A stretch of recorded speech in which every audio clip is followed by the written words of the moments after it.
స్థానిక బోస్ రోడ్లో గల శ్రీ కాకుమాను శంకరుని ధర్మసత్రంలో రాష్ట్ర దేవాదాయ ధర్మాదాయ శాఖ అధికారుల ఉత్తర్వులకు లోబడి సంక్రాంతి సంబరాలు బుధవారం నిర్వహించినట్లు సత్రం నిర్వాహకులు తెలిపారు. సంబరంలో భాగంగా ముగ్గుల పోటీలు నిర్వహించారు. ముగ్గుల పోటీలలో 47 మంది ముగ్గుల పోటీల్లో విజేతలైన వారికి ప్రథమ, ద్వితీయ, తృతీయ బహుమతులు అందజేయడంతో పాటు 5గురికి ప్రోత్సాహక బహుమతుల కింద చీరలు పంపిణీ చేశారు.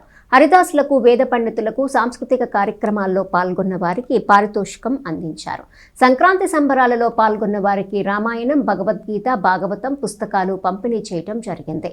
కార్యక్రమంలో సత్రం కార్యనిర్వహణ అధికారి తమ్మా శివారెడ్డి, కోటేశ్వరరావు, కౌతవరపు పార్వతి, నిర్వాహకులు, మహిళలు పెద్ద సంఖ్యలో పాల్గొన్నారు.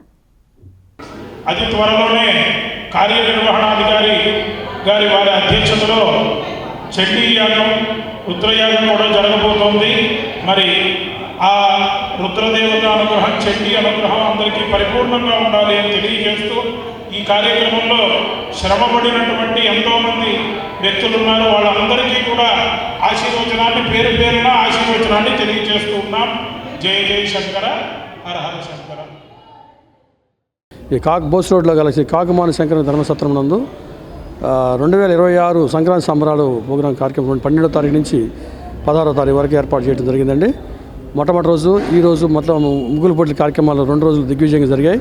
ఈ ఫస్ట్ ప్రైజ్ వచ్చినటువంటి వాళ్ళు మొత్తం 47 మంది పాల్గొన్నారండి. 47 మందిలో ముగ్గురికి first prize, second prize, third prize. First prize 3000, second prize 2000, third prize 1000 రూపాయలు చొప్పున ఇవ్వడం జరిగింది.